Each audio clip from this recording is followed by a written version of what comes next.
Zombie movies are a staple of the horror genre. While the term zombie can be traced all the way back to Haitian folklore, which was first brought to film in 1932's White Zombie, the modern flesh-eating undead was given unnatural life in George A. Romero's classic 1968 Night of the Living Dead. Ever since, zombies have dominated the horror landscape, with their popularity ebbing and flowing as each decade has brought new interpretations of classic themes and structure. Just when it seems like the subgenre has been completely played out, new directorial visions and rising social issues bring zombies back into the pop culture zeitgeist. The result is a massive amount of zombie films that range from genre-busting to classically structured, micro-budgeted to blockbuster scale, incredible to incredibly bad. So with the recent release of Zack Snyder's Army of the Dead bringing back big-budget zombie stories for the first time in a few years, I found myself asking the question, what makes a great zombie movie? The search for the answer led me through zombie film history and the many elements of what makes for the greatest tales of the undead. Join me as we fight through a horde of zombies to find the best of the best.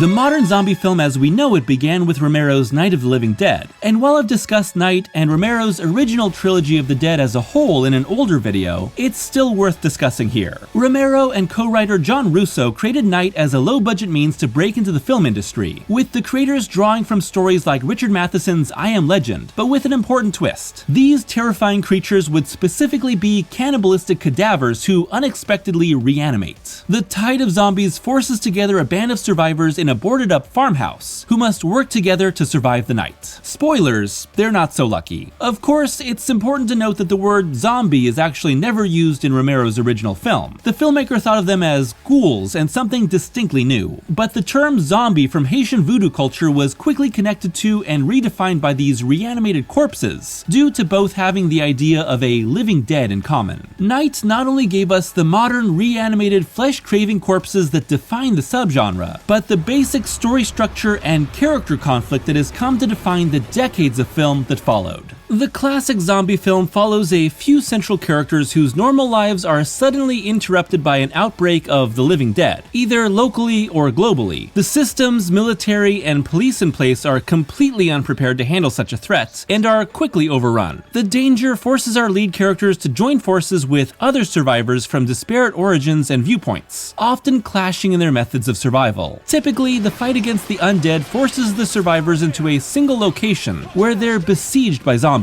Great for low-budget productions like Night. The extremity of the situation brings out the worst in the survivors, typically elevating a few humans to the status of villain, and showcasing how humanity is worse than the unthinking hordes of the undead. Plans go to hell, chaos ensues, and only a few of our heroes are typically left standing by the end, either able to return to their lives when the zombie plague is eliminated, or forced to continue the fight in a ruined world. My stories are about humans and how they react, or fail to react, or react stupidly, said Romero. I'm pointing the finger at us, not the zombies. I try to respect and sympathize with the zombies as much as possible. Of course, there's plenty of exceptions and twists to the structure. It's just the classic archetype that's still being repeated today. You can have your characters go on a road trip like Zombieland, seek out a cure for the plague like the Will Smith I Am Legend, travel the globe like World War Z, or pull a heist like Army of the Dead. What's most important is that our characters are shoved into a fight with a zombie horde, and are then changed by their fight for survival. Every type of monster has its archetypical narrative. Vampires seduce their victims into their world. Mummies make explorers pay for searching for powerful secrets. Werewolves transform their tragic villains into unwilling beasts. Slashers target civilized society for their moral transgressions. Zombie movies are maybe the most inflexible of the monster genre. Push them too far in any direction and the story makes the undead no longer scary. The taboo nature and viral contagion allegories of the zombie mean that they inherently disrupt society, whereas so many other types of monsters can lurk in the shadows. Zombies overwhelm and consume the normal world, and change everything in their wake.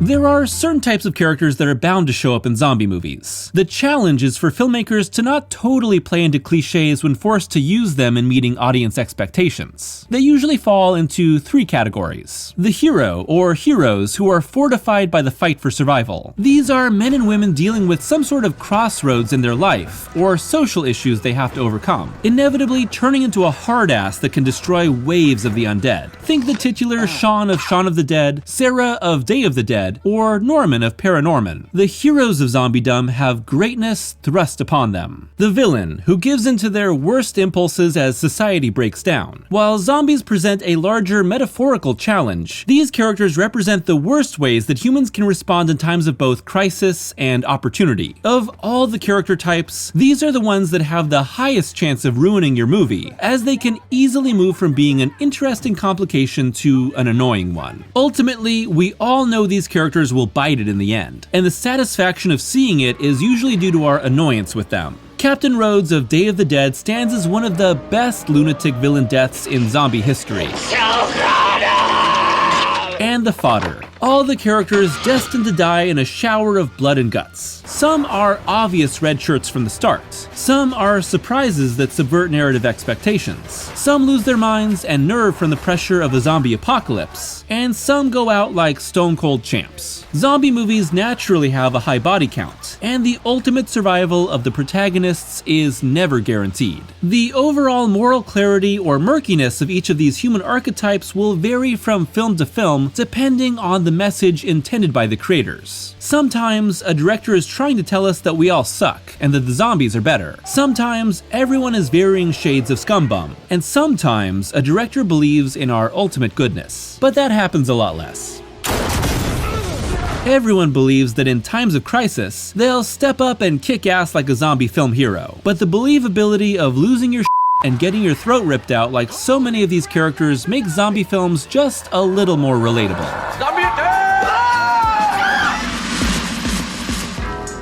In general, zombie movies are apocalyptic, as in involving the end of the world. Sometimes the world actually does end. Sometimes the threat to society is defeated. But in either case, what came before the outbreak of zombies is over, and a new normal is established in the aftermath. That also has a lot to do with the method of zombie infection. The Return of the Living Dead's trioxin reanimation of corpses is especially as is the mass demonic infection of demons, which is actually a zombie movie, no matter what the title tells you. Even if the undead are stopped, the world is just not the same anymore when Grandpa can climb out of his grave and chomp your brains. As for the literal setting, a lot of zombie movies resemble Night's low-budget production and by necessity need a limited number of locations. It can be a small town, a mall, a house, an island, anything that creates one of two specific sets of stakes. Keep the zombies out to survive, or keep the zombies in to save the world. The second one is rarer because it breaks the Living Dead mold we've discussed, but it still happens. Paul W.S. Anderson's Resident Evil has a military group enter an underground laboratory and then fight to escape while also preventing a zombie outbreak. Also, Mila Jovovich kicks a zombie dog in midair, and I saw this movie too many times in high school. The point is that if your protagonists are keeping the zombies in, then they have more to do with their origins and are more in control of their fate. But the classic zombie siege survival story uses its stakes as a pressure cooker on character dynamics. The result is that our band of survivors instinctually forms a mini recreation of society as they know it. And of course, this microcosm is put under immense pressure until it finally cracks. Inevitably, the zombies break in and people start dying real fast. Will any survive? What does the outside world look like now? That's up to each film to decide based on how it feels about our society. The fewer people that make it out alive, and the more zombies that are left by the end, means the darker the outlook on if our social ills can be overcome. It would of course be a mistake not to mention The Walking Dead. While it's not a movie, the TV adaptation of Robert Kirkman's comic book is one of the defining pieces of modern zombie lore. While most movies are set in the midst of a zombie apocalypse, or at least a personal world-ending experience, The Walking Dead asks the question, what happens after the movie ends? And as such is a post-apocalyptic tale. What happens after our characters ride off in search of survival? And how does the world continue to evolve? The answer answer is, generally, everyone dies ugly, people suck, and I stopped watching after season 3. But for a few seasons, Walking Dead was the biggest show on TV because it was the only story to ask that question, and the result is that, after the zombie apocalypse, the greatest thing we have to fear is each other. They can go by many names: the undead, the living dead, walkers, runners, hungries, the infected, and much more. But your typical zombie has certain defining characteristics. Specifically, they're dead bodies that have come back to a form of unlife to feed on the living. How and why often give greater shape to the narrative and metaphor being told. Usually, there's no specific reason for why zombies started appearing in the first place. Most heroes in zombie movies have nothing to do with the origin of the outbreak, so the audience never gains insight into its cause. But there are a variety of reasons either defined or speculated on throughout zombie film history. Satellite radiation, viral outbreaks, aliens, genetic experimentation, Nazis in a sub-subgenre of their own, Sumatran rat monkey, and of course, my favorite. When there's no more room in hell, the dead will walk the earth.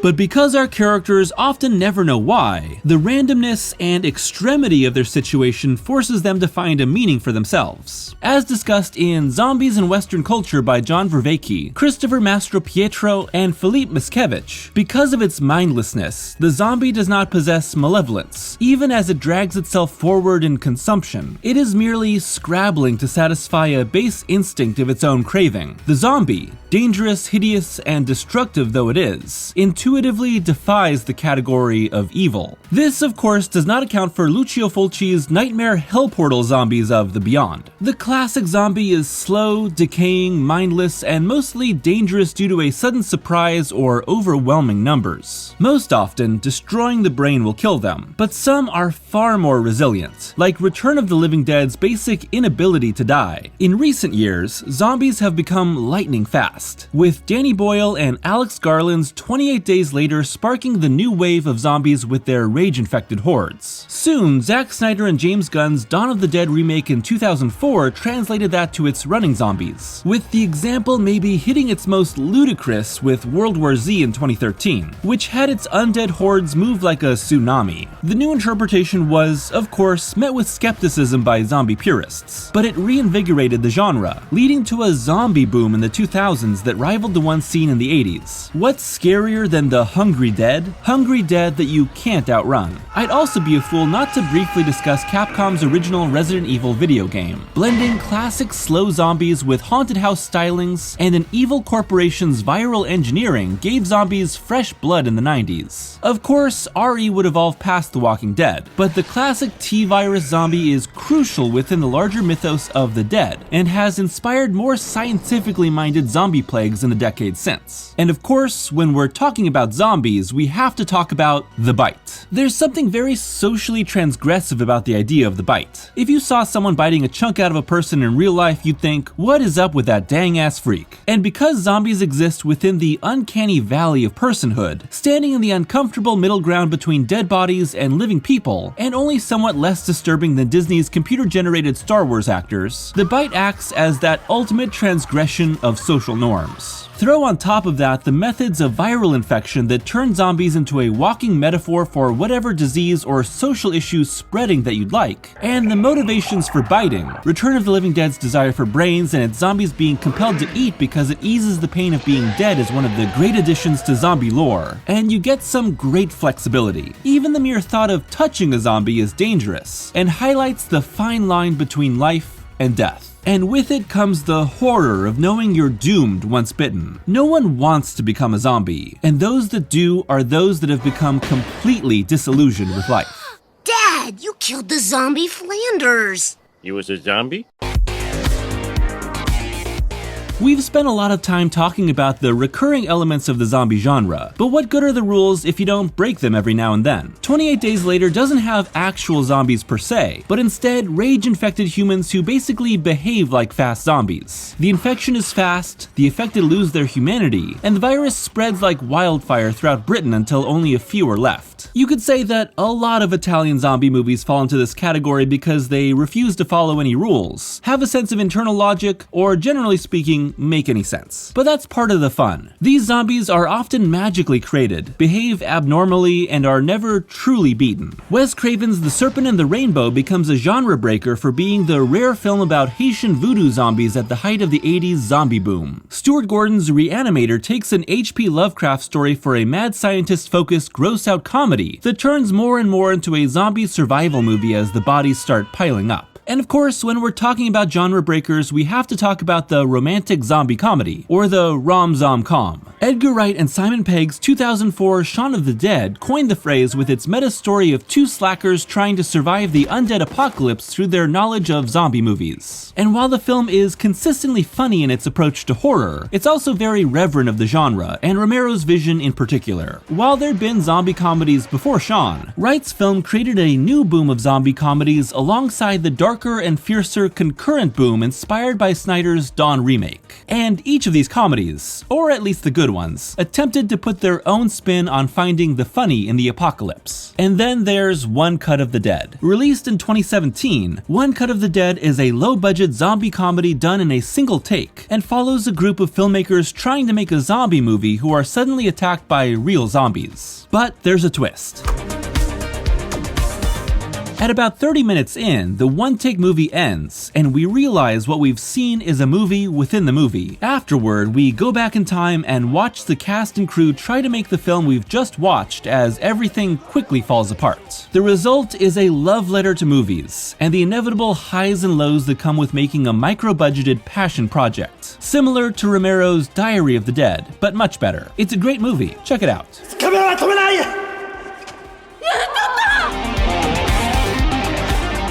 With all this talk of the elements of zombie movies, I have to ask, what's simply not a zombie movie? Zombies are, of course, dead bodies that have come back to life, but not every undead monster is a zombie. The earliest example is Frankenstein's monster, but the character's scientific origin, intelligence, and lack of infectious biting means he's definitely not a zombie. The Evil Dead franchise's Deadites have some zombie attributes, but these characters are living people possessed by demons who torment their victims. There's nothing particularly zombie-ish about them or the Evil Dead stories, even though these movies rule. There's a similarity there to the undead of Pet Sematary, who are brought back to life by an evil burial ground, but who are compelled by an evil spirit and kill those who've brought them back. A lot of these types of undead can be lumped into the category of ghouls, undead who crave flesh, especially that of corpses, or revenants, a sort of unexplainable supernatural undead. Of course, the biggest indicator of what doesn't count as a zombie movie is that its structure is completely unlike the staples of the subgenre. Prince of Darkness, The Fog, Maniac Cop, Cabin in the Woods, the stinky Doom adaptation, and more have undead, but the characteristics of the monsters or the story structure of these movies keep them from being real zombie movies. But that's not to dismiss these movies outright. What's important about zombie-adjacent movies is that they both take inspiration from past zombie films and, in turn, inspire future zombie stories. The result is that the genre can keep evolving with the times.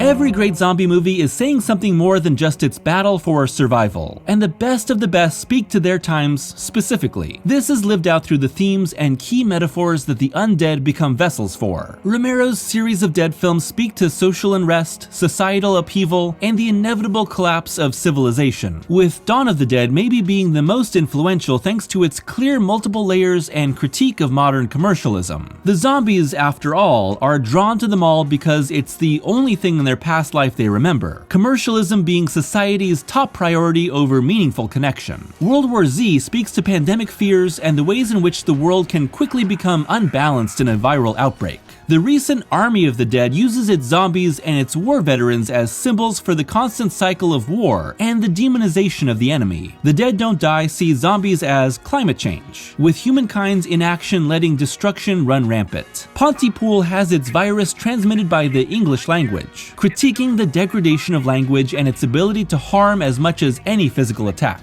But most importantly, zombies serve as a stand-in for societal or ecological disasters that are too big, too sudden, and too dangerous for anyone to withstand on their own. The smarter the zombies are, the less they are an idea, and the more they are a people group. Bud from Romero's Day of the Dead exhibits more caring humanity than many of the movie's human villains, which gives way to the strategizing Big Daddy in Land of the Dead. These illustrate Romero's ongoing Dead series as morphing from human apocalypse to undead revolution. The Haitian zombie was typically used in Western film as a fear of an invading culture, but the modern zombie is the fear of ourselves. There's nothing wrong with making a zombie movie that doesn't aim to do much more than thrill and entertain, but zombie film history has taught us to expect something more from its creatures who are otherwise empty shells. At last, we get to what you all came here to see: hardcore violence. Zombies are gross, plain and simple. Big old bags of blood and guts that can be popped at any moment. And if they get a hold of you, well, then you get the unfortunate experience of realizing that you too are a big old bag of blood and guts. The first several decades of zombie movies saw special effects artists slowly topping each other when it came to depicting the undead. Tom Savini in particular leveled up from the blue-skinned walkers of dawn to the hyper-gore dead of day over the course of a decade, showcasing what audiences had come to expect from their zombie movies over time. And the countless films since have been trying to make their zombies live up to the example. In recent years, studios have cut budgets through the use of CGI blood splatters and wounds, but there's something that never quite clicks like it does with practical effects. These are visceral creatures after all, and CG will always create a sense of artifice. Of course, killing zombies gives both the filmmaker and the audience a sort of carte blanche to revel in blood, gore, and dismemberment, as long as it's inflicted on the undead. Take any of the headshots or chops suffered by a zombie and place them on a human, and your audience will react very differently. This is because the horror that comes from a zombie's place in the uncanny valley also removes some of their relatability. And when those zombies get their hands on a living person, that's when the real horror happens. Not every great zombie movie needs amazing special effects, but there's something exciting about seeing a great practical effect and trying to figure out just how they did it. It's the stuff that makes horror fans for life. So, after this journey through history, elements, and meaning of zombie movies, the question is still, what makes a great zombie movie? Well, what I find to be most important is that a story manages to provide the thrills we've come to expect from an undead apocalypse without getting bogged down by all the cliches. Its characters need to be compelling, either by appealing to our inner angels or holding up a mirror to our worst impulses. Zombie movies that take place in a real-world location that is suddenly turned into a nightmare are often the most effective because they're relatable, which heightens the terror of the undead. Of course, the zombies should look cool and support the themes of the movie. They can be pale ghouls or walking skeletons, but in any case, they should work hand in hand with their metaphor. Breaking genre conventions is great, but not always necessary. Someone has to really have something to say to make their rule rewriting work.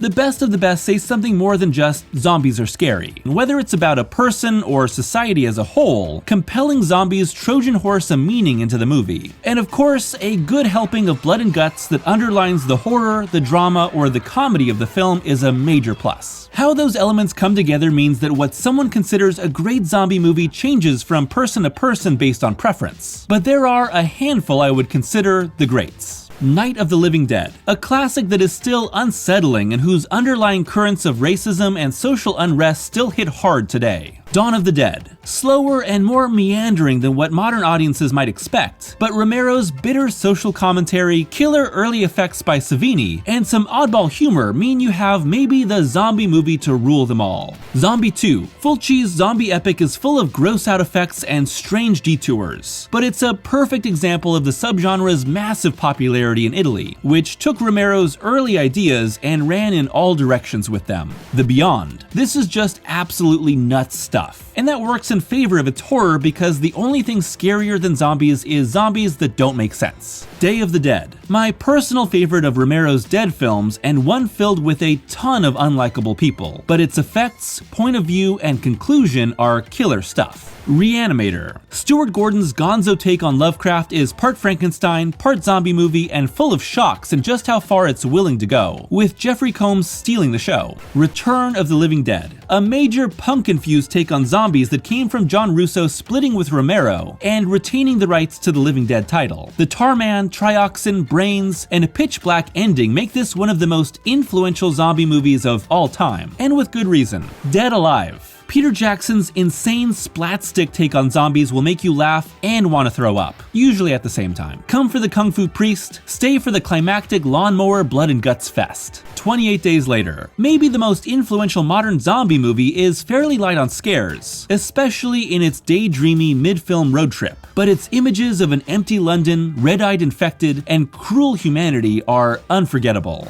Dawn of the Dead Remake. Snyder's Dawn is a lot faster and more brutal than the original, and while it lacks the commentary of Romero, it makes up for it in visceral thrills and a zombie baby. Shaun of the Dead. The original rom-zom-com. Shaun plays so well because it's both extremely meta and also great at establishing and evolving its character dynamics. The twice-repeated single tracking shot at its start is great comedy. Wreck. Demonic zombies meet found footage is a no-brainer, but its ability to blend both booming modern subgenres is what makes Wreck one of the scariest zombie movies to ever be made. Train to Busan. An absolutely insane ride that only gets scarier, more tragic, and sadder as it goes on. This moves like hell and never lets up. Intense in ways few zombie films are today. One Cut of the Dead. Like I mentioned earlier, this film's ability to both dazzle the audience with its technical capability and then its massive twist makes this one of the most satisfying zombie films ever because of its many layers of appeal. While these are just a few of the enormous catalog of zombie films made over the past half-century, they represent the many directions this subgenre can take to make a lasting impact. And while zombies are nothing new to audiences today, they'll always have the ability to come back from the grave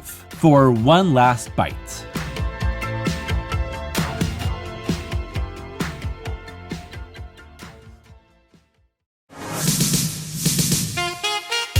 Thanks for watching today's video. It was great to get back to talking about zombies after so long. As I mentioned, I made a video about Romero's Trilogy of the Dead quite a few years ago, and in the last few months I've been thinking about how to do a follow-up. And with the recent release of Army of the Dead, which I did a Patreon exclusive review of, plug, I realized exactly what I wanted to talk about. I enjoyed Army, by the way. So getting this chance to go through the elements of zombie movies and the history of zombie movies was a lot of fun. This video also turned out to be a lot bigger than I thought it was going to be originally, but it gave me the chance to talk about a lot of movies that I might never actually make an individual video on. Although I am interested in making videos specifically on Fulci's Apocalypse trilogy and Romero's scrapped Resident Evil movie, so those videos might happen at some point sooner or later. Let me know what your personal favorite zombie movies are in the comments below, as well as what you really look for in the great zombie movies. As always, thank you to my patrons for their continued support. It makes a huge difference. And if you'd like to be a patron, it's only $1 a month for early access to videos and access to exclusive audio reviews. As always, I hope that you're taking care of yourselves, watching out for one another, and staying safe. See you again soon.